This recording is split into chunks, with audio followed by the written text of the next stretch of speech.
আসসালামু আলাইকুম বন্ধুরা, দেখেন অসময়ে আম আমাদের ছাদ বাগানে এসে দেখলাম। অসময়ে আম দেখে ভালো লাগলো বন্ধুরা, তাই তো আপনাদের সাথে শেয়ার করলাম। এখানে আছে বন্ধুরা লেবু, পাতা তেমন নেই কিন্তু লেবু গাছে লেবু আছে। এখানে আছে বন্ধুরা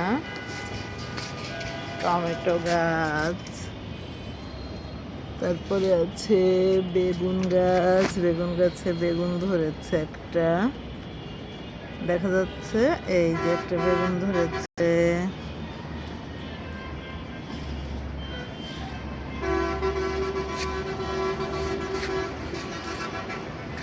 বন্ধুরা দেখে ভালো লাগলো, তাই আপনাদের সাথে শেয়ার করলাম। সবাই ভালো থাকবেন, সুস্থ থাকবেন। আল্লাহ হাফেজ।